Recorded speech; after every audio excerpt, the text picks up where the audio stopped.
क्या बोल रहे थे?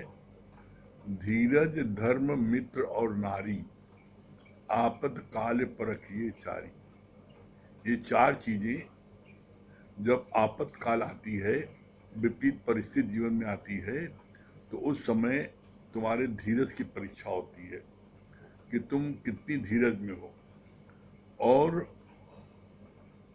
अधीरज होने के कारण काम अपना स्वयं आदमी बिगाड़ लेता है। और ये धीरज कहाँ से मिलेगा? सिर्फ गीता ज्ञान से।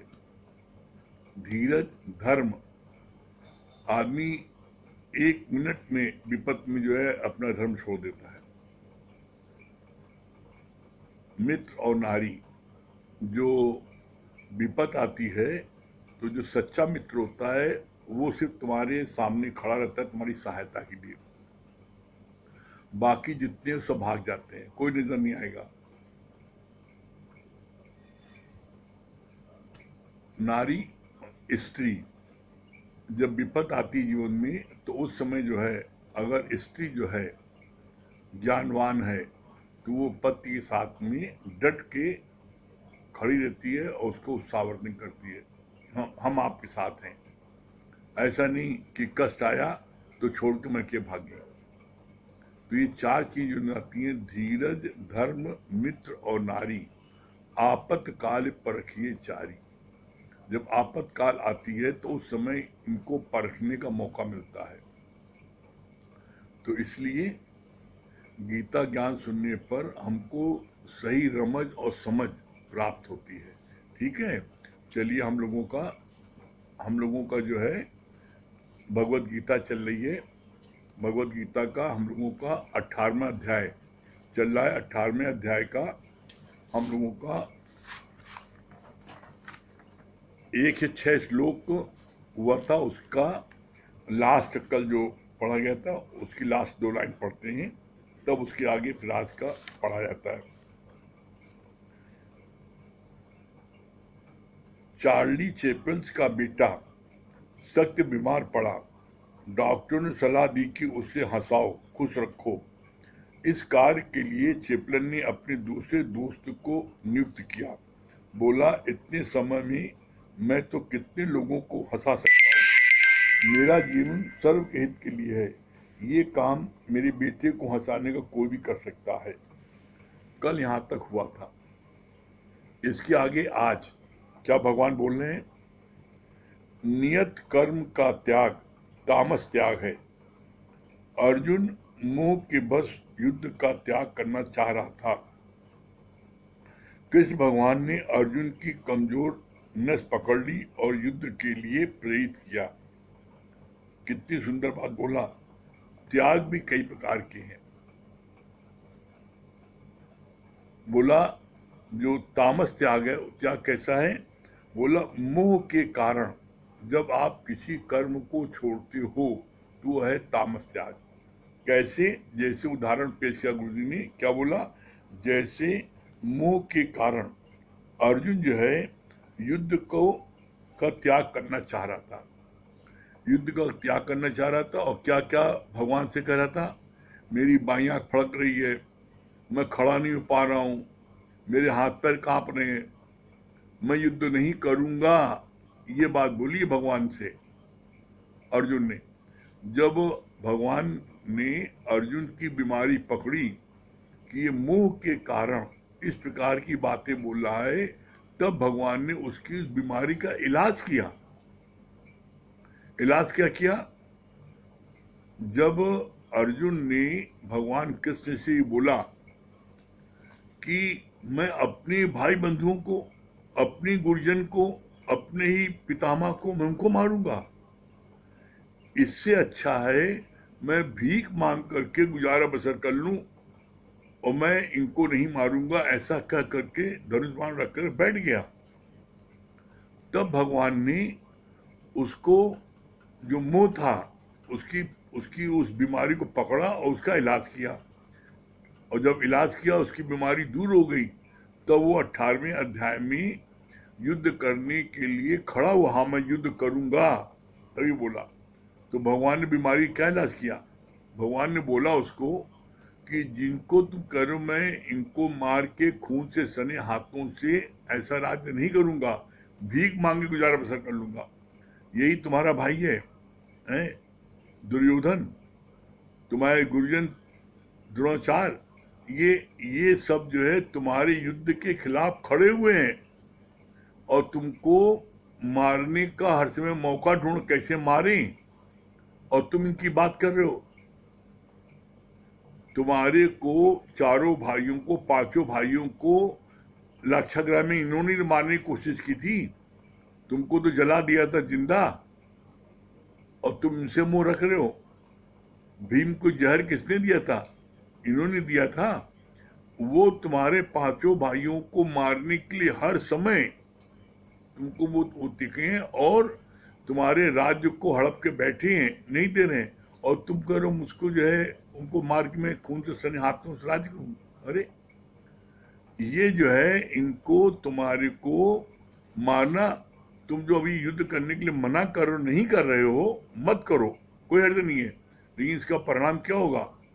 बोला इसका परिणाम ये होगा कि लोग आपको बोलेंगे अर्जुन डरपोक है, अर्जुन युद्ध भूमि से भाग गया भगौड़ा है, अर्जुन कायर है। और जब यहां तक बोलेंगे कि अर्जुन नापुंसक है, तब तुम्हारा क्षत्रिय खून खौलेगा और उस समय तुम युद्ध करने के लिए दौड़ोगे। तो उस समय धर्म युद्ध नहीं होगा, उस समय तुम्हारे अहंकार का युद्ध होगा। जब तुमको कोई नपुंसक बोलेगा तब तुम्हारे अंदर में अहंकार पैदा होगा क्षत्रिय होने का, और तब तुम लड़ने के लिए दौड़ोगे। तो तुम अपने अहंकार के लिए उसमें लड़ोगे। अभी धर्म युद्ध है, युद्ध तुम्हारे ऊपर थोपा गया है, तुमने युद्ध नहीं किया है, युद्ध थोपा गया है। तो ऐसे में अपने अधिकार के लिए लड़ो। जब भगवान कृष्ण ने हर तरीके से समझाया कि तुम इनको जो कर रहे हो हम नहीं मारेंगे, वो तुमको मारने के लिए हर समय और कब मारे कब तुमको, और तुमको सोच रहे मैं ना मारू, नहीं। तुम्हारे घर पर कोई चढ़ जाए और तुम्हारे को मार पीट के क्या मकान खाली करो, हम रहेंगे, और आप कहो अहिंसा परमो धर्म, आओ रहो भैया, तो ये तो डरपोक लोग करेंगे ना, है? आप उस समय एक नहीं 10 लोगों को जान से मार दो तब भी कोई पाप नहीं है। क्यों? क्योंकि आपने अपनी आत्मरक्षा के लिए मारा, आपका इंटेंशन मारने का नहीं था।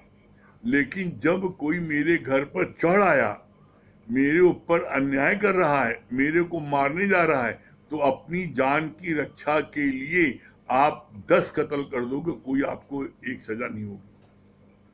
सेल्फ डिफेंस बोलते हैं इसको। लेकिन आप किसी व्यक्ति को आप बंदूक लेके मारने जा रहे हैं और पुलिस को मुखबिर से पता लग गया ये मारने जा रहा है, भी आपने मारा भी नहीं, तब भी आपको ऊपर अटेम्प्ट टू मर्डर का केस चलेगा और आपको सजा हो जाएगी। इसलिए बोलते हैं कर्म नहीं मानता, कर्म का मर्म मानता है। तुम जिस कर्म को कर रहे हो उसके पीछे तुम्हारा मर्म क्या है। तो इसलिए कभी जीवन में किसी से अपनी पहल नहीं करो, लेकिन जब कोई तुमको जिंदा ही न रहने दे, इतना अत्याचार करे, तो उस समय फिर तुमको जो है उसका मुकाबला करना चाहिए। ये बात जब भगवान कृष्ण ने कही तब अर्जुन जो है खड़ा हुआ युद्ध के लिए। तब आगे क्या बोला भगवान ने? 4 लोगों के सामने मिठाई ऑफर हुई पर उन्होंने खाई नहीं। एक ने कहा मेरे को भूख नहीं थी, दूसरे ने कहा कि वो बोला मेरे को डायबिटीज है, तीसरे ने कहा किसी ने ज़्यादा कहा नहीं, और चौथे ने कहा मेजबान जरा जोर जबरदस्ती करता तो मैं खा लेता।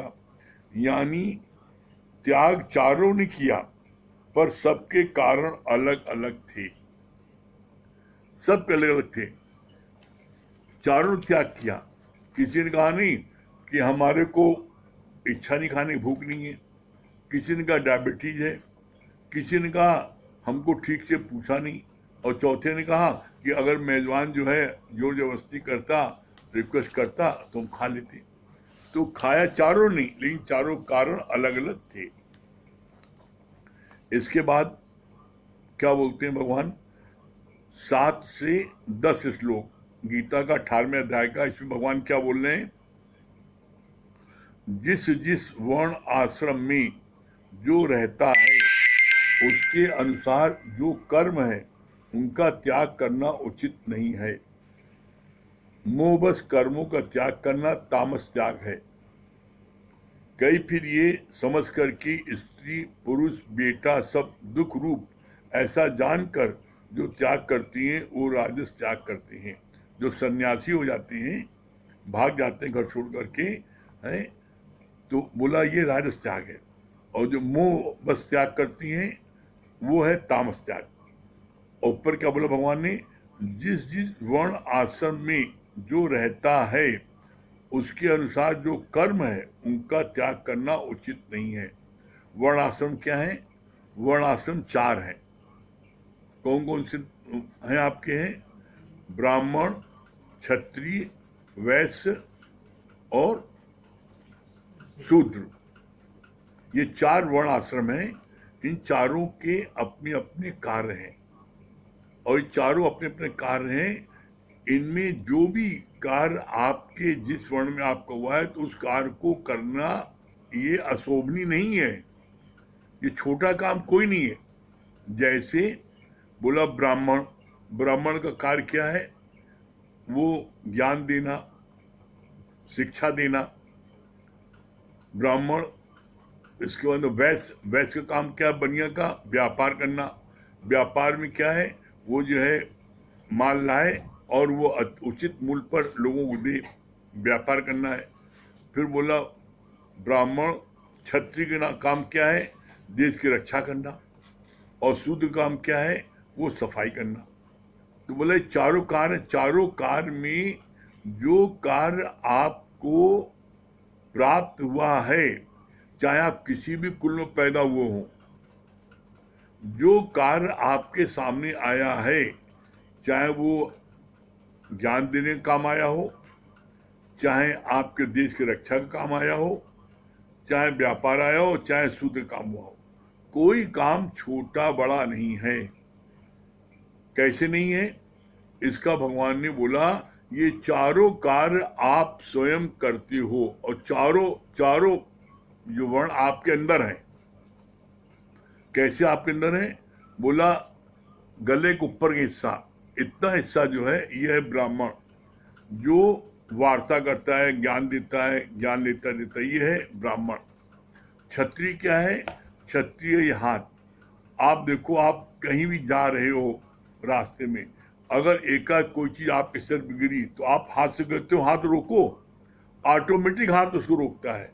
किसी ने कोई चीज खींच के फेंकी आपकी तरफ तो आप ऑटोमेटिक आपका हाथ उसको रोकता है। तो बोला ये क्षत्रिय, क्षत्रिय में रक्षा करना। फिर क्या बोला? ब्राह्मण, क्षत्रिय, वैश्य। वैश्य जो है क्या है? ये है पेट। पेट क्या, देखो खाता मुख है और पेट में सब माल इकट्ठा होता है और फिर यहाँ से डिस्ट्रीब्यूशन होता है पूरे शरीर में।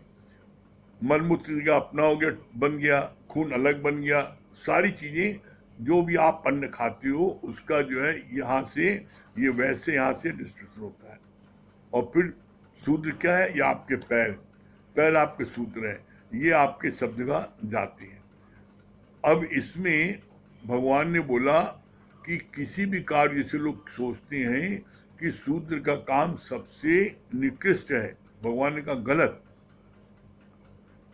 सबसे महत्वपूर्ण कार्य तो इन्हीं का है। अगर इनका कार्य न हो तो आप कुछ कर ही नहीं सकते। इसीलिए इनको बोलते हैं हरिजन। बोला हॉस्पिटल में अगर शूद्र न हो, अगर वो सफाई न करे तो आप हॉस्पिटल में खड़े नहीं सकते हो, इतनी गंदगी है। जब वहां पर सफाई हो जाती है, सब अच्छे से पोछा लग जाता है, तब आप जा करके डॉक्टर को दिखाते हो। वहां पर जो है जब पीक पड़ी है, खून पड़ा है, बदबू आ रही है, तो क्या कोई व्यक्ति वहां पर खड़ा हो सकता है? डॉक्टर कुछ कर पाएगा? आपके घर में देख लो, कभी कोई चीज मोरी फंस जाती है, पानी नहीं निकलता है, बाहर नहीं जाता है, घर में कोई चीजें खराब हो जाती हैं, तो आप उसमें घर में रह पाते हो, भागते हो ना कैसे, उसमें कैसे भी कितना भी रुपए पैसे देना पड़े इस काम को कराओ। तो बोला कोई काम जो है छोटा नहीं, कोई बड़ा नहीं है, सारे काम बराबर हैं। इसलिए जिस कार्य में आपको परमात्मा ने नियुक्त किया है, जहां आप बैठे हो, उस कार्य को प्रभु के कार्य को समझ के करोगे तो कभी भी आपके मन में विक्षेपता नहीं आएगी। फिर आगे बोला, एक व्यक्ति भयवश त्याग करता है, दूसरा त्याग करता है किसी उद्देश्य की पूर्ति हेतु। दोनों में बहुत बड़ा फर्क है। ज्ञानी के अंदर में विषयों के प्रति लालसा ही नहीं है। अब कितनी अच्छी बात बोली। एक व्यक्ति त्याग करता है, किसमें त्याग करता है? भयवश। भयवश क्या है?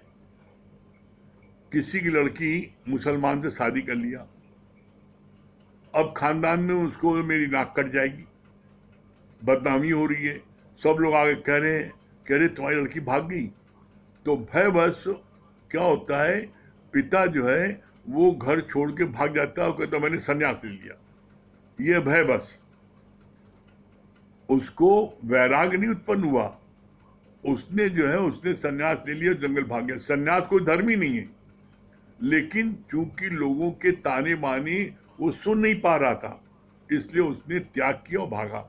बोला एक होता है भयवश, एक व्यक्ति भयवश त्याग करता है और दूसरा त्याग करता है किसी उद्देश्य की पूर्ति हेतु। अब जैसे बच्चा जो है आपका किसी गैंग में शामिल होकर भाग गया, तो क्या है उसने जो है उसने घर छोड़ के भाग गया, वो जो है एक अलग पक्ष हो गया। लेकिन एक होता है बच्चे को डॉक्टरी पढ़नी है, बच्चों की इंजीनियरिंग करनी है, तो वो 5 साल घर के बाहर रहता है। घर के बाहर रहता है तो माँ बाप जो है बड़े खुश होते हैं, गर्व से कहते हैं मेरा बेटा जो है वो इंजीनियरिंग कर रहा है, मेरा बेटा जो है वो फर्दर ट्रेनिंग में गया है फॉरेन। तो उनको गर्व होता है ना। तो बोला एक किसी उद्देश्य की पूर्ति के लिए आप त्याग करते हो, इसको बोलते हैं सात्विक त्याग। ये सात्विक त्याग है। ये सात्विक त्याग हम अच्छे कार्य के लिए करने जा रहे हैं। फिर बोला ज्ञानी के अंदर में विषयों के प्रति लालसा ही नहीं है। क्यों नहीं है? ज्ञानी के मन में विषयों के प्रति लालसा क्यों नहीं है? क्यों? क्योंकि गुरु जी क्या बोलते हैं, ये शरीर जो है ऊपर से तुमको बड़ा खूबसूरत दिख रहा है, ये चमड़ी चढ़ी है ना इसलिए खूबसूरत दिख रहा है। अगर कहीं एक कोई जरा से एक अंग कट जाता है तो आप कैसे, आपको घिन आती है, कैसे वहां से मवाद बह रही है, खून बह रहा है। तो बोला ये चमड़ी चढ़ी इसलिए अच्छा लग रहा है। तो ये शरीर में है क्या? इस शरीर में क्या है? ये शरीर मल मूत्र का थैला है और तुम इसके प्रति आकर्षित हो रहे हो। कैसे? बड़ा अच्छा इसका गुरु जी ने एक उदाहरण पेश किया। कहा एक जो है राजा, वो एक गरीब कन्या के ऊपर बड़ा आसक्त हो गया और बहुत खूबसूरत कन्या थी। उसको देखा और उससे कहा कि हम तुम्हारे से शादी करेंगे, हम तुमको बहुत चाहते हैं। वो जो है राजा का कैरेक्टर अच्छा नहीं था, तो उस लड़की ने सोचा कि इसके साथ मिलाएंगे मेरा जीवन खराब हो जाएगा, इससे मैं कैसे बचूं। तो उसने क्या किया, उसने जो है उसने जुलाब खा लिया। तो उसने लड़की ने बोला राजा से कि ठीक है आप मेरे पास में 10 दिन बाद आइएगा, तो आप हमको आपके साथ हम चलेंगे। कहा ठीक है 10 दिन बाद आएंगे।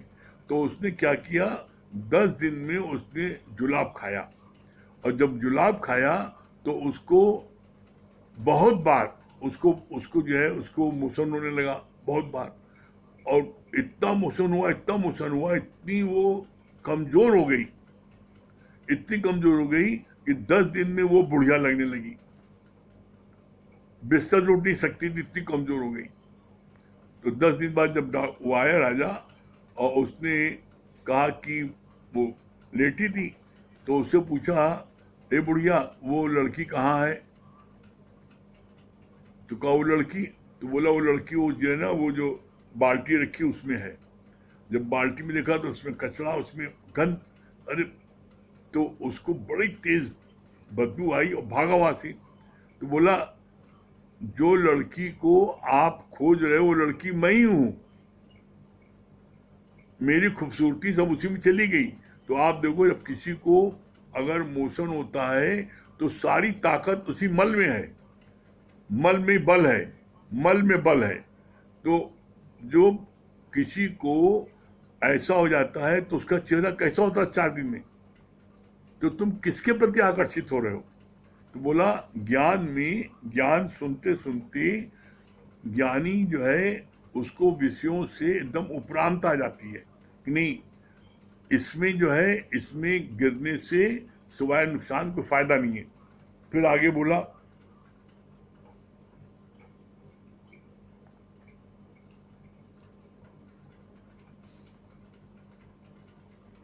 एक पत्ती पेड़ से जबरदस्ती तोड़ी जाती है, दूसरी सहज पतझड़ में झड़ जाती है। जो सतह झड़ती है वहां कोपल निकलती है जिससे नई पत्ती बनती है। एक पत्ती जबरदस्ती, जब एक पत्ती जबरदस्ती आप तोड़ लो उसको, तो वहां पर नई पत्ती नहीं निकलेगी, कोपल नहीं निकलेगी। किसी को आपने तोड़ लिया जबरदस्ती तो नहीं निकलेगा वहां पर पत्ती वो। और एक पत्ती सहज में झड़ जाती है तो वहां पर कोपल निकलती है और फिर वहां नई पत्ती निकलती है। तो इसका सिद्धांत क्या है? जीवन में कभी किसी भी कर्म को जबरदस्ती नहीं छोड़ना।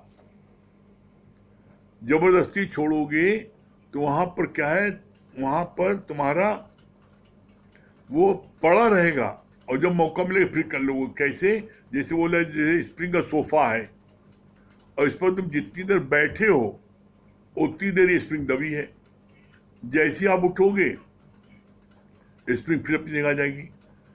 तो इसीलिए जीवन में कभी किसी चीज को तगड़ कर नहीं छोड़ना। सहज, जिसको बोलते हैं सहज रिनंसिएशन, मतलब सहज त्याग। सहज त्याग कैसे है? जैसे आप, गुरुजी ने इसके लिए बोला, एक बच्चे को आम खाने की बड़ी आसक्ति थी, बड़ी उसकी थी। आम जब तक आता तो खाता था, तो जब बरसात आ जाती थी तो आम में कीड़े आ जाते थे। ऊपर से नहीं पता, लेकिन जब कीड़े अंदर आम काटो तो उसके अंदर कीड़े बिलबिलाते थे, लेकिन लड़का मानता नहीं तो आम खाता था।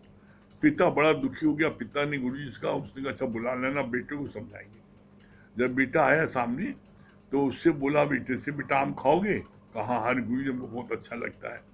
कहा ठीक है, लो लो आम मंगाते हैं, लो खा लो।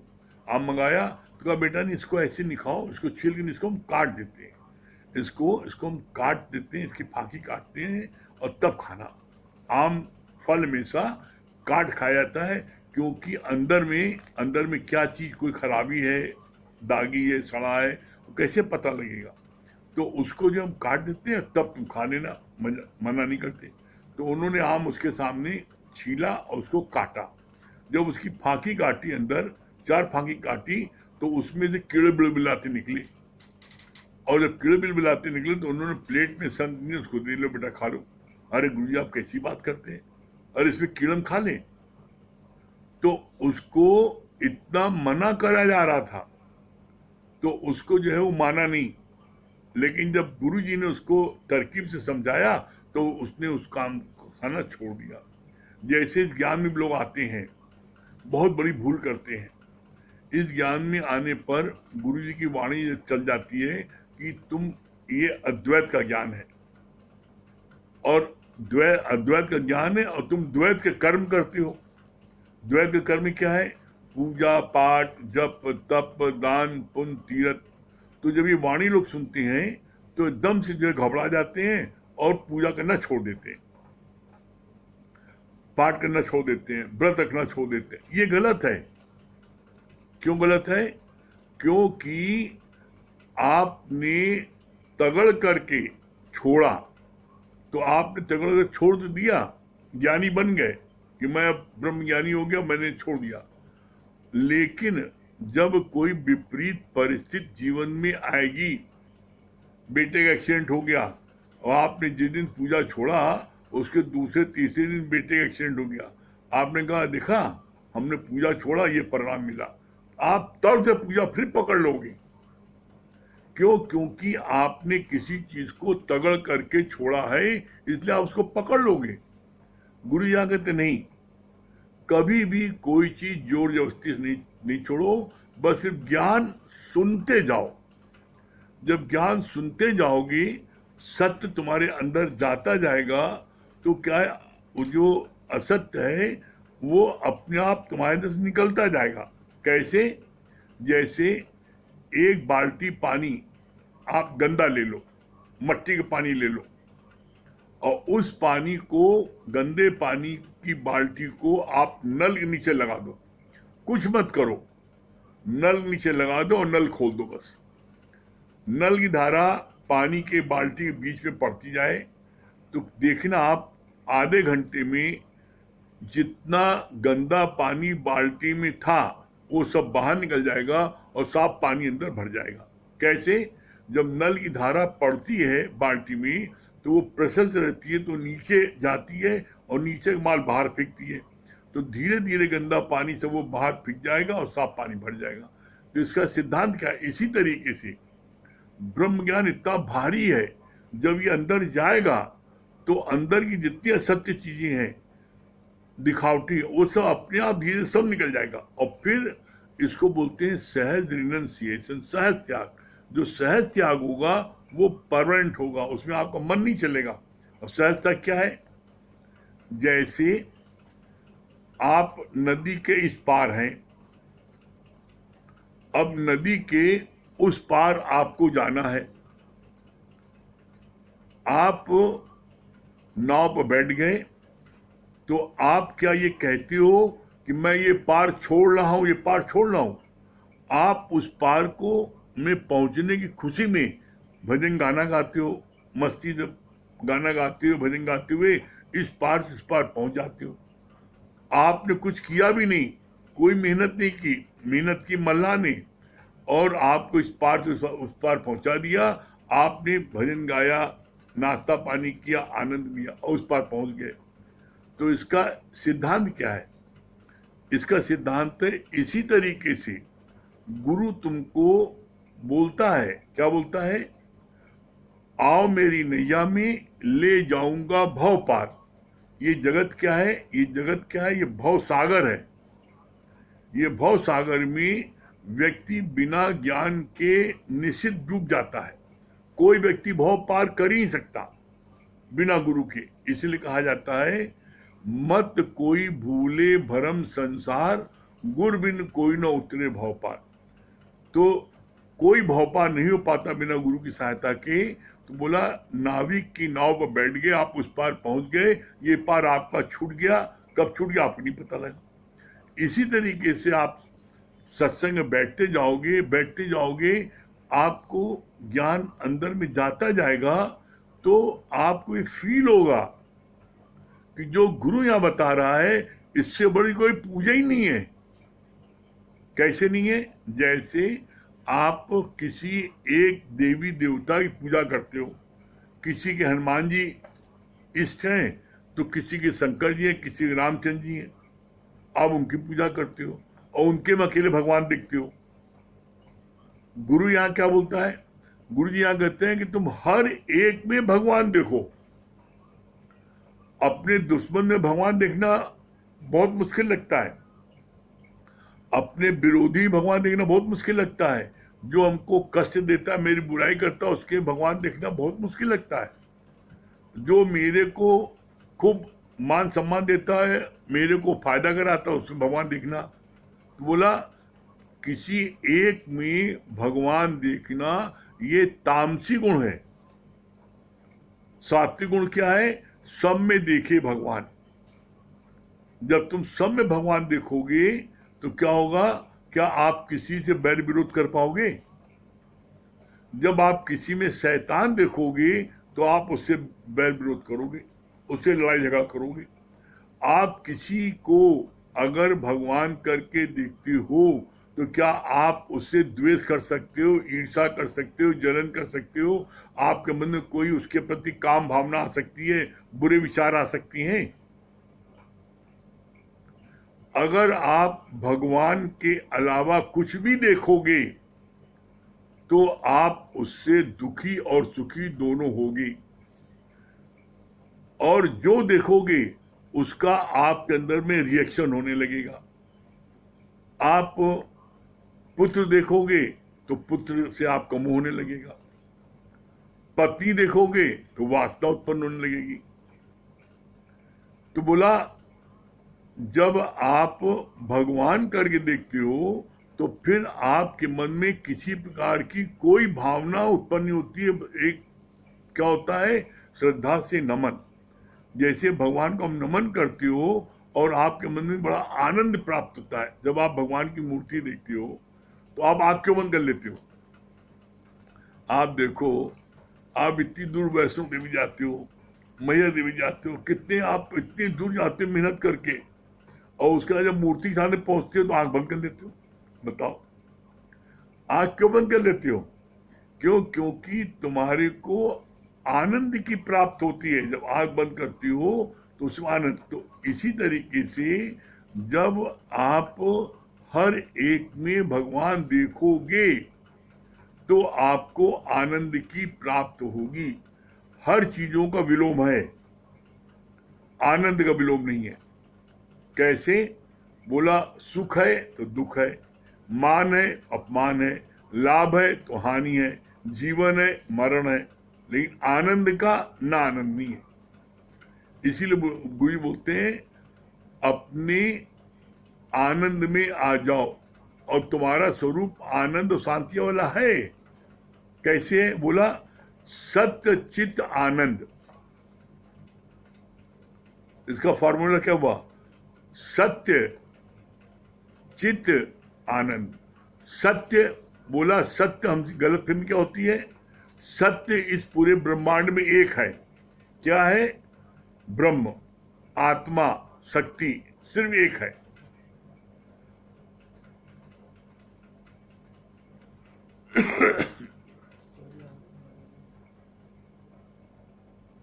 आवाज नहीं आ रही क्या दुर्गेश भैया? आवाज आ रही है? इनका लिखा है नहीं आवाज। अच्छा ठीक। तो यहां पर बोला सत्य चित्त आनंद। आपको आनंद की प्राप्ति क्यों नहीं होती? कभी इस पर विचार किया? आनंद की प्राप्ति इसलिए नहीं होती क्योंकि आपने सत्य की जगह सच को दिल में बैठा लिया। सच क्या है? सच लाखों है। सच ये है कि ये जो है यहां हम लोग बैठे हैं, ये लड़का है, ये लड़की है, ये लैंप है, ये मोबाइल है, ये सब सच है। जो दिख रहा है वो सब सच है। बेटा है, बेटी है, दुकान है, मकान है, सब सच है। तो तुमने सत्य चित्त आनंद बैठाना था सत्य को, परमात्मा को चित्त में, तो आपको आनंद की प्राप्त होती। इसीलिए लिखा है सत्य चित्त आनंद। जब सत्य को हृदय में बैठाओगे तो आनंद की प्राप्त होगी। आपसे भूल क्या हो गई? आपने सत्य के स्थान पर सच, बेटा बेटी पोता पोतियों को बैठा लिया। अरे बैठने की जगह हृदय में सिर्फ एक है, एक सीट है, सत्य परमात्मा की। आपने उस एक सीट पर आपने बैठा दिए 4 लोगों को, बेटा बेटी पोता पोती बैठा दिया। अब क्या होगा? जब किसी चीज पर लोड ज्यादा दिया जाएगा, वजन ज्यादा जाएगा, तो क्या होगा? Heart attack. वो चटकेगा, और जब चटकेगा उसका इलाज नहीं करोगे, उसके बाद क्या होगा? Heart fail. क्यों होता है हार्ट फेल? क्यों होता है हार्ट अटैक? क्यों? क्योंकि तुमने परमात्मा को बैठाने के स्थान पर तुमने माया को बैठा दिया। आज जिसको देखो पागलों की तरह माया में दौड़ रहा है, जिसको देखो। मतलब कितना विडंबना है। माँ बाप बच्चों को पालते पोसते हैं और वही वही बच्चे माँ बाप को ओल्ड एज में धन ज्यादा ज्यादा पैसा कमा लें, फॉरेन चले जाएं और धन कमा लें और धन कमा लें। अरे भाई कितना कमा लोगे? खाना 2 रोटी है, सोना 6 फीट बिस्तर पर है। धन कमाना बुरा नहीं है, धन में आसक्ति बुरी है। और जो तुम्हारी धन में आसक्ति है, इसका परिणाम क्या होगा? इसका परिणाम होगा अंतकाल जो धन सुमरे, ऐसी चिंता में जो मरे तो सर्प योनि बल बल उतरे। पैसा कमाना बुरा नहीं, पैसा कमाना जितनी आपकी क्षमता, खूब कमाओ, मना नहीं है। लेकिन पैसा कमाने के उसमें आप भगवान को भूल जाओ, माँ बाप को भूल जाओ, उनकी सेवा करना भूल जाओ। आपको घंटे भर आपको टाइम नहीं मिलेगा, आप सत्संग में बैठो। क्यों नहीं बैठे? गुरु जी ने क्या बोला है? करोड़ों काम छोड़ करके पहले सत्संग में बैठो। क्यों बोला है? इसलिए बोला है कि सत्संग में बैठोगे तो तुम्हारी मौत भी आई तो बच जाएगी। कैसे? इसका बड़ा सुंदर गुरु ने उदाहरण पेश किया। बोला एक बहुत गरीब परिवार था, कुछ पैसा नहीं कमाता था, तो उसकी पत्नी ने बगल से उधार लिया 50 रुपए और अपने पति को दिया और कहा जाके पैसा कमा के लाओ। तो उसने बड़ा दुखी था, वो घर के बाहर निकला तो संत जी का एक टेंट लगा था, उसमें लिखा था 10 रुपए की एक वचन। तो उसने कहा चलो एक वचन खरीद ले, संत जी का मामला है। एक वचन लिया तो उसमें क्या बोला उन्होंने, संत जी ने कहा 4 लोग जब कोई बात कहते हैं तो उसकी बात को मान लो। कई बात अच्छा वचन ही है। अब इसके बाद में कहा और एक वचन ले ले। तो जब एक वचन और ले लिया तो बोला पत्नी से सच न बोलना। तो ऐसा क्यों? बड़ी जिज्ञासा बढ़ गई, पत्नी सच क्यों नहीं बोले? कहा फिर तीसरा वचन दे दीजिए। कहा राजा से कभी झूठ नहीं बोलना, राजा से हमेशा सच बोलना। अब और उसको उत्सुकता हो गई, ये क्या मामला हो गया? कहा एक वचन और दीजिए। बोला जब कभी कहीं बुराई देखना तो उसके लिए पर्दापोश बनना, उसको उजागर नहीं करना। कब 10 रुपये बचाए क्या करेंगे, इसका भी दे दो। 10 रुपये उसके लिए लिया। तो बोला कहीं कितनी जरूरी काम से जा रहे हो, कोई काम हो, पहले सत्संग ले लेना तब जाना। अब 50 रुपये खर्च हो गए, बड़ा उदास। अब घर क्या मुंह लेके जाए? घर जाएंगे तो पत्नी से मार पड़ेगी, गाली पड़ेगी। जब आदमी बहुत ज्यादा उदास हो जाता है तो कहाँ जाता है? शमशान घाट जाता है। वहां पहुंच गया, बैठा रहा बेचारा सन्नाटे में अकेले। कुछ ही देर बाद 4 आदमी एक अर्थी लेके आए और उसके पास में पटक दिया और पटक के भागने लगे। कहे तुम इसको जला देना, हम लोग जा रहे हैं, बहुत थके। अरे हम क्यों जलाएंगे, हमसे क्या मतलब भाई? जब ये बात बोली तुरंत गुरु का उसको पहला वचन याद आ गया कि गुरु ने बोला है कि 4 लोग कोई बात कहे तो कहना मान लेना। तो उसने कहा भाई गुरु बात मान लो। उसने उनका गुरु की बात मान करके उसको जाके अर्थी को जलाने के लिए, जब जलाने के लिए क्या होता है, जब मुर्दे को रखा जाता है तो सारी चीजें उसकी ओर निकाल दी जाती है, सारा वस्त्र उतार दिया जाता है। जब वस्त्र उतारने लगे तो उसको क्या मिला, उसको जो है उसमें मार गिन्नी निकलने लगी, खूब गिन्नी निकली, उसमें पूरे कमर में गिन्नी बांधे था। और जब गिन्नी निकली तो घर लेके आया। अब उसको इतनी गिन्नी, एक दिन में 50 रुपए में इतनी गिन्नी कहाँ से पा गया? अब वो घर जब पहुंचा पत्नी ने पूछा कि तो इतनी कौन सी कमाई है तुमने कर लिया 50 रुपए में? तो उसको गुरु को दूसरा वचन याद आ गया कि अगर हमने सच बता दिया तो गड़बड़ है, सच मत बताना। तो उसने क्या कहा, क्या करें भगवान, बड़ा उदास थे, निराश थे, 50 में क्या क्या मिलेगा है। तो हमने जो है हमने 50 रुपए, वो जो गांव के बाहर पेड़ है वहाँ उसको हमने वहाँ चढ़ाया, और चढ़ा करके हमने अपना सिर वहीं पे मारने लगी उसमें, है कि भगवान हमारी तुमने किस्मत कैसी बनाई है, इतनी गरीबी। तो जो हमने मारने लगे तो उसमें घन घन घन घन गिन्नी गिरी, हम सब गिन्नी दिया है। अब वो जब उसने सुना तो जो पड़ोसी जिससे रोड लेके आई, तो उसको तो से गिन्नी जागी दिया, ये लोग 50 रुपये बदले।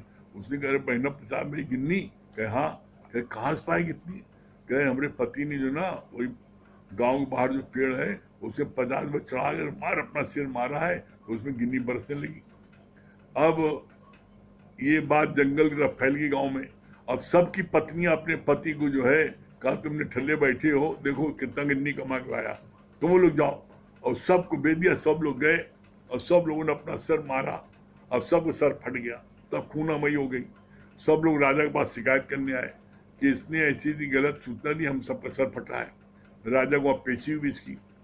उसको तीसरा वचन याद आया कि अगर कहीं हम जो है इसको क्या कहते हैं बता देंगे तो राजा को सही बोलना है। तो उसने राजा को सारी सही सी बात बता दी। राजा ने कहा इतना ईमानदार व्यक्ति, ये तो मेरे राज के लिए चौकीदार के बड़ा बेस्ट है। तो उसने कहा ठीक है, तुम जो है आज से मेरे राज की चौकीदारी करना। अब जब चौकीदारी कर रहा था तो एक दिन उसने देखा, पहरा दे रहा था, जाड़े की रात थी, तो उसने देखा जो रानी है वो वजीर से उसके गलत संबंध थे, गलत हालत में उसको देखा। तो उसको याद आ गया चौथा वचन, क्या है, कोई भी गलत कार्य देखो तो उसके लिए पर्दापोश बन जाओ। तो वो पर्दापोश अपना कंबल जो उड़े था वो उड़ा दिया। जब कंबल उड़ा दिया तो फिर क्या हुआ, फिर जब कंबल उड़ाने पर जब रानी जगी सुबह, उसने दिखा रही ये तो चौकीदार का है और ये तो राजा शिकायत कर देगा, मेरी क्या हालत होगी। तो उसने चौकीदार की शिकायत स्वयं राजा से कर दी कि आपने जिस व्यक्ति को रखा है वो व्यक्ति बहुत करप्ट है, और उसने देखिए ऐसा करने की कोशिश की, मैंने उसका कंबल छिना लिया। राजा ने कहा भाई मुझको तो विश्वास नहीं होता, लेकिन चूंकि तुम कह रही हो तो तुम मेरी रानी हो, तो ऐसा है इसका अधिकार हम तुमको देते हैं और इसकी सजा तुम ही उसको दो। रानी बड़ी खुश हो गई, इससे अच्छी बात क्या है, अब ये न रहेगा बांस न बजेगी बांसुरी, इसको मरवा देते हैं तो काम ही खत्म। तो रानी ने कसाई से जाके बात की और कहा मैं पहला व्यक्ति भेजूंगा, उसकी तुम गर्दन काट देना। अभी मैं उसको दोपहर में भेजता हूँ, पहला व्यक्ति, उसकी तुम गर्दन काट देना, और दूसरा व्यक्ति जब तुम्हारे पास आएगा तो थाल में सजा करके गर्दन उसको दे देना। कहा ठीक है सर, आपकी आज्ञा। तो उसने चौकीदार से क्या बोला, चौकीदार से बोला कि जाओ फला जगह चले जाओ, कसाई एड्रेस दिया, वहां जाके उससे मिल के और तुम्हें कुछ सामान दे के लेके आ जाना। जब वो जा रहा था तो रास्ते में सत्संग हो रहा था, रास्ते में पड़ गया लक्ष्मी नारायण मंदिर और वहां सत्संग हो रहा था। तो जब सत्संग हो रहा था तो उसको 5वें वचन याद आ गया कि कितने भी जरूरी काम जा रहे हो सत्संग ले लेना। और जब वो सत्संग लेने बैठ गया तो 2 घंटा सत्संग में उसका लग गया, और जब 1 घंटा बीत गया तो रानी ने क्या किया कि अपने सगे भाई को कसाई के पास भेजा कि तुमको उस थाल में कोई सामान देकर लेके आ जाना। अब वो व्यक्ति हो गया उसका भाई पहला व्यक्ति। अब जैसे ही पहुंचा उसने उसकी गर्दन काट ली और थाल में सजा के रख दिया। और जो चौकीदार था वो जब सत्संग समाप्त हुआ 2 घंटे बाद तो उसको याद आया अरे रानी साहब ने कहा था उसको वो मिलना है। अब वो भागा भाग गया, और जब उसको भागा भाग गया तो उसको जो है रानी उसने कसाई ने सजा कर दे दिया, उसको ढक करके गर्दन। अब रानी यहाँ बड़ी बेचैन, रानी कहेगी 2 घंटा हो गया अभी तक मेरा भाई आया नहीं, आखिर क्या है। तो जब आदमी बहुत बेचैन हो जाता है तो क्या होता है, घर के बारिये पर छत पर टहलता खूब तेज तेज। रानी टहलने लगी और जब टहलने लगी तो उसको दूर से आता वो देखा चौकीदार को, तो बोला, जब दूर से आता वो देखा तो भगवान ने क्या बोला, पाप पाप सिर पर चढ़ के बोलता है। तो रानी जो है जब दूर से देखा चौकीदार आ रहा है तो वो जोर जोर से चिल्लाने लगी, तू सच्चा मैं झूठा, तू सच्चा मैं झूठा। सारी उसकी पोल खुली। तो बोला, देखो सत्संग में बैठने मात्र से उसकी उस दिन मौत थी, वो जान बच गई। तो इसलिए बोलते हैं सैकड़ों काम छोड़ करके समय से भोजन कर लो, हजारों काम छोड़ करके समय से जो है आप जो है अपना जो है सो जाओ, और जो आपको कार्य करने, लाखों काम छोड़ के अपने समय से अपनी कार्य को करो, और करोड़ों काम छोड़ करके सत्संग ले लो पहले। इससे महत्वपूर्ण कोई दूसरा कार्य नहीं है। मौत भी उसकी हिम्मत नहीं है कि वो सत्संग में आ जाए। तो ऐसे में आप यदि गुरु के वचन मानोगे तो आप निश्चित भव सागर पार हो जाओगे, कोई आपको रोक नहीं सकता है। ठीक है, आइए अमित भैया, आइए भजन सुना।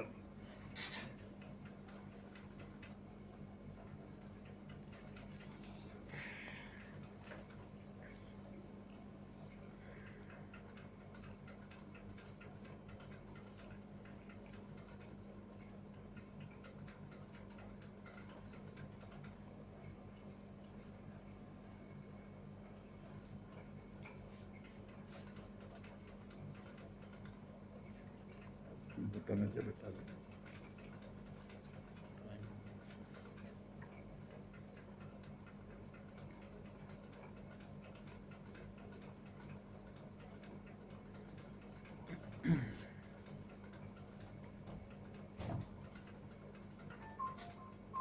काहे घबराता दिल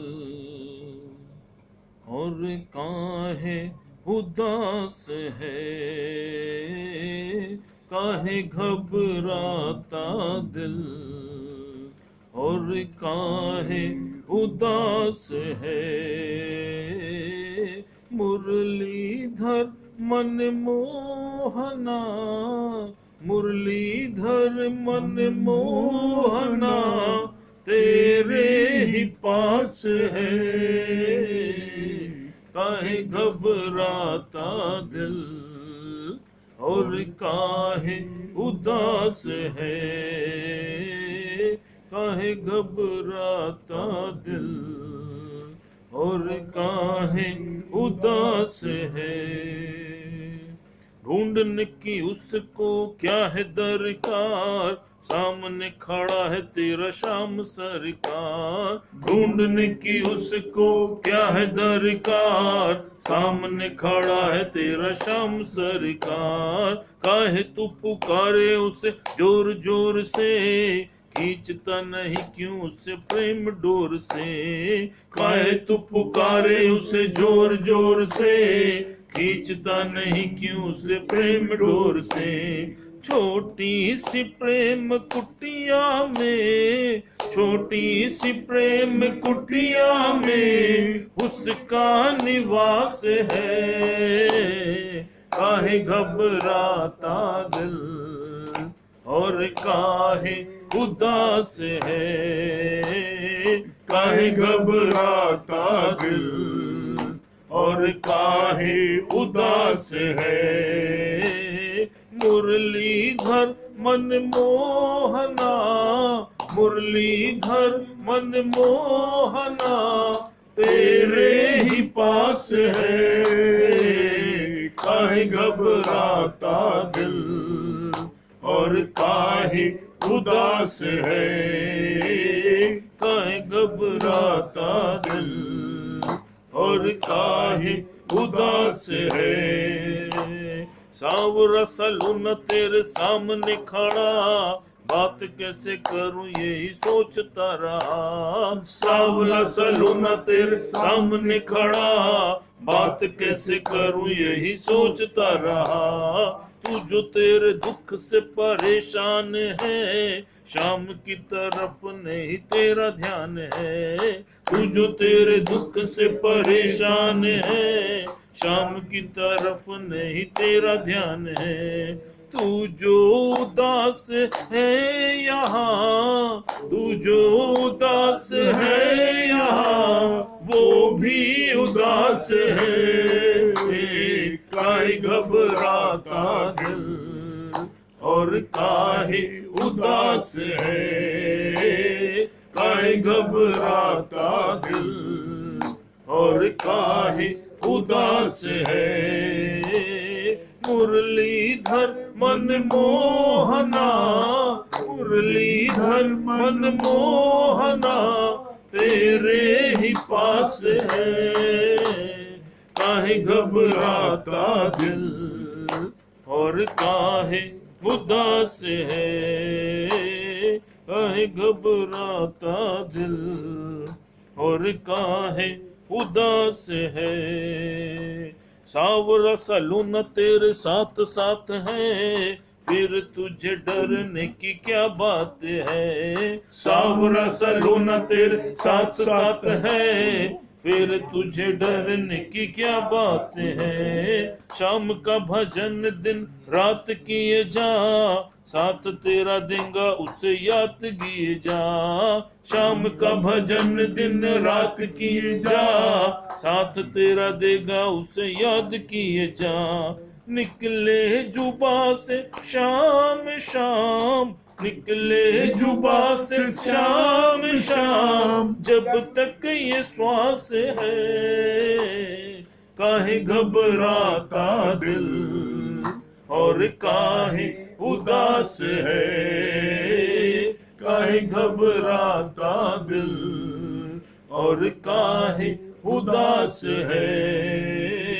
मुरलीधर मनमोहना, मुरलीधर मनमोहना, तेरे ही पास है। काहे घबराता दिल और काहे उदास है। नहीं घबराता दिल और ना ही उदास है।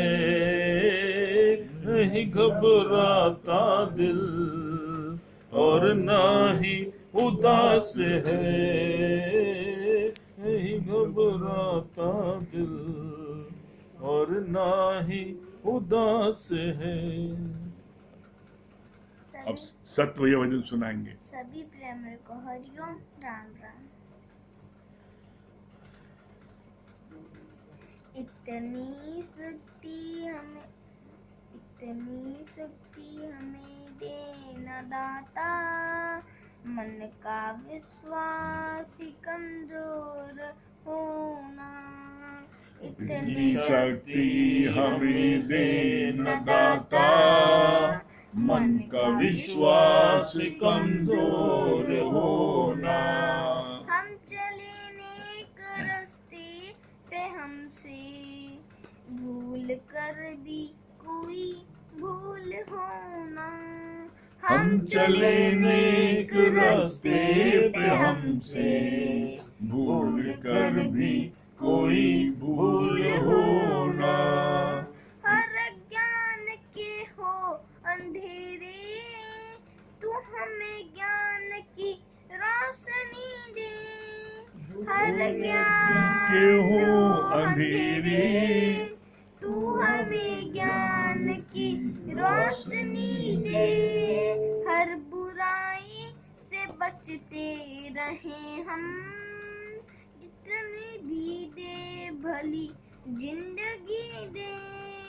हर बुराई से बचते रहें हम, जितनी भी दे भली जिंदगी दे।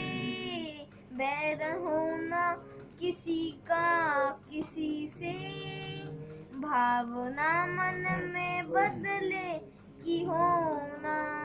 बैर होना किसी का किसी से, भावना मन में बदले की होना।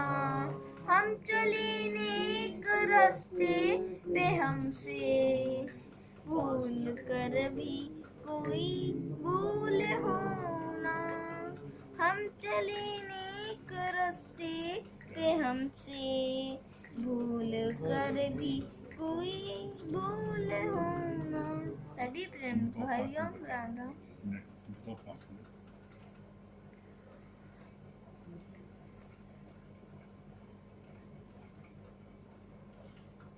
देखिए, अभी बात चल रही थी ज्ञान में कि इस राह में आप ज्ञान की राह में आगे बढ़ते हैं तो उसमें 3 चीज़ें बाधक हैं। गुरुजी ने बताया है, क्या है? कहा मन, संबंधी और देवता।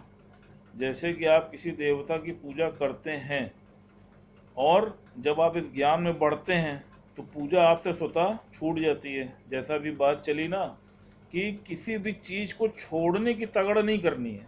क्यों? क्योंकि अगर तुमने छोड़ा तो समय आने पे तुम उस चीज़ को पकड़ भी लोगे। क्यों? क्योंकि जैसे पानी के फोर्स को तुम जितना अधिक दबाओगे तो वो उतना ज़्यादा फोर्सफुली बाहर आने की चेष्टा करता है। तो भगवान ने क्या बोला? कहा इसी प्रकार सहज की नाव में चलो, किसी भी चीज को असहज होके मत करो, सहजता में चलो। ज्ञानी हर चीज को सहज और सरल स्वभाव में होके चलता है। तो भगवान ने क्या बोला? कहा कि जैसे कोई बच्चे के हाथ में बॉल है और तुम उससे उस बॉल को लेना चाहते हो और वो उस बॉल को नहीं छोड़ रहा है, तो जब बच्चा सो जाता है तो देखो वो बॉल सहज उससे छूट जाती है ना। लेकिन अगर उसके जागते में तुम उससे छीनना चाहोगे तो क्या वो देता है? वो नहीं देता है। तो कहा इसी प्रकार ज्ञान में धैर्य रखो, पेशेंस रखो और इस मार्ग पर आगे बढ़ते चलो। तो एक समय ऐसा आएगा कि सहज ही सब चीजें तुमसे स्वतः छूट जाएंगी, तुम्हें छोड़ने की आवश्यकता नहीं पड़ेगी। और किसी भी चीज को पकड़ना या छोड़ना, यही सबसे बड़ा ज्ञान है। और आप देखिए, जब कोई चीज अंदर होती है तो समय आने पे वो प्रकट हो जाती है। जैसे गुरुजी ने कई बार बोला है कि 3 चीजें कभी छिपती नहीं है। कहा क्या? कहा खुजली, खांसी और इच्छा। कहा अगर तुम्हें कहीं पे भी खुजली हो जाए तो फिर वो कहीं पर भी तुम बैठे रहो, खुजलाओगे जरूर। कहा खांसी, अगर तुमको खांसी आ जाए तो तुम कहीं पे भी रहो, तुम बिना खांसे रह नहीं पाओगे। और कहा इसी तरह इच्छा। देखिए कितने बहुत से लोगों की इच्छाएं कितनी प्रबल होती हैं कि वो कितनी ओल्ड एज में जाके भी शादियां करते हैं। तो कहीं पर छिपी हुई इच्छा है ना, तभी तो वो जा करके 70 साल 75 साल में जा करके उसको वो पूर्ण कर पाते हैं। तो भगवान ने कहा किसी भी चीज की अगर इच्छा भी तुम्हारे अंदर है छुपी हुई तो वो जान लेना कि समय आने पर कभी ना कभी प्रकट अवश्य होगा। हाँ, क्या बोली चित्रा जी? चित्रा जी क्या बोल रही है? बहुत अच्छा। हरिओम भैया, हरिओम साथी। बहुत अच्छा लगा गुरुजी। करोड़ों काम छोड़कर पहले सत्संग मिले। जब करोड़ों काम छोड़ के हम सत्संग में बैठ जाते हैं तो कैसे गुरुजी हमारा योगक्षेम का भार उठाते हैं। जैसे कभी विपरीत परिस्थिति आए तो कैसे गुरु हमारी रक्षा करते हैं। हरिओम। बहुत सुंदर। नरेंद्र भाई, हाँ क्या बोल रहे नरेंद्र भाई? बहुत अच्छा आपने बताया कि मनुष्य के जीवन का 4 वर्ण है। चारों वर्ण का जो है आपने बताया कि ब्राह्मण, क्षत्रिय, वैश्य, शूद्र, ये चारों हर आदमी के अंदर ही है। और ये भी बात अच्छी लगी कि जो है जो 5 वचन आपने बताया ना कि ज्ञान के 5 वचन उसने दिया तो क्या हुआ, जीवन उसका एकदम सफल हो गया। पांचों वचन का अगर पालन करें तो जीवन का जो है उसमें कोई असफलता नहीं आ सकती, सफल हो जाएगा। बहुत सुंदर। बहुत। हाँ राम प्रकाश भैया, हरिओम। हरिओम भैया, हरिओम साथी। हाँ राम प्रकाश भैया।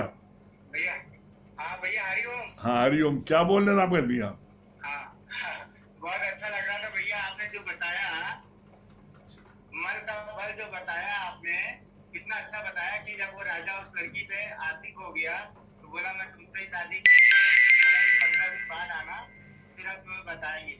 जब वो 15 दिन बाद आया तो देखा ने एक यहाँ से पूरी सी औरत यहाँ पे है, बोले वो लड़की कहाँ आ गई, तो खूबसूरत यहाँ लड़की थी, तो बोला वो लड़की तो वहाँ पड़ी हुई है। उसने तसला की ओर इशारा किया, तो बोला अरे ये क्या लड़की क्या बात कर रहे, तो हमें तसला दिखला रही हो, तो बोला अरे ये वही लड़की है, तो बोला नहीं ऐसा तो हो नहीं सकता। तब बोला देखो ये मन का बल था, जो मैंने जब ऐसी दवा ली जिससे मेरा पीछे शुरू हो गया, तो 15 दिन में वही लड़की जो इतनी खूबसूरत थी आपके सामने और आप उससे शादी करना चाहते थे, अब उसका हाल ये हो गया जो मैं सामने आपके खड़ी हूँ, तो वो देख के आश्चर्यचकित रह गया, अरे ये तो पूरी हो गई है, इतना ऐसा हो गया है। तो भैया ये तो इतनी ज्ञानवान लड़की थी कि वो उस चीज में जाना नहीं चाहती थी, शादी ब्याह करना नहीं चाहती थी, तो अपने आप को कैसे उसने बचा लिया। और मिथिलेश जी क्या बोल रही हैं? बता रहे थे। हाँ मिथिलेश जी, हाँ प्रणाम भैया, सभी को प्रणाम प्रणाम। प्रणाम। और सबके तो भैया को क्या बहुत अच्छी अमित भैया ने बात बताई कि सहज में रहना है, न कुछ पकड़ना है न छोड़ना है, एकदम सहज और सरल। अगर पकड़ेंगे और छोड़ेंगे तो ये अज्ञान काल है। बहुत अच्छी बात। चलिए 2 लाइन सुना दीजिए चलिए भैया। चलिए चलिए, एक लाइन सुना दीजिए, टाइम हो रहा है, एक लाइन सुना दीजिए।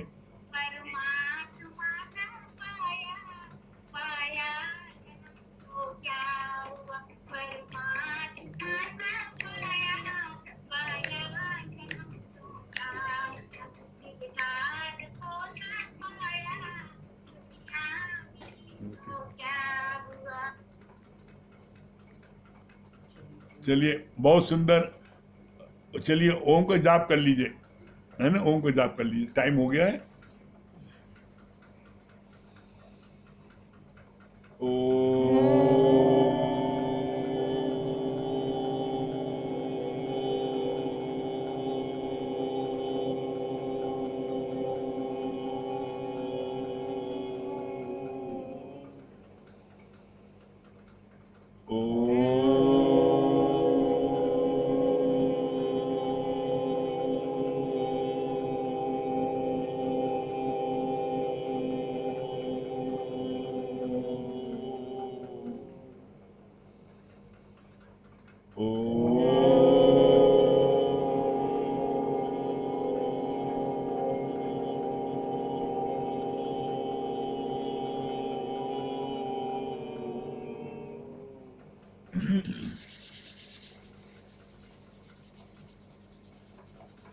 सभी प्रेमियों को हरिओम, राम राम।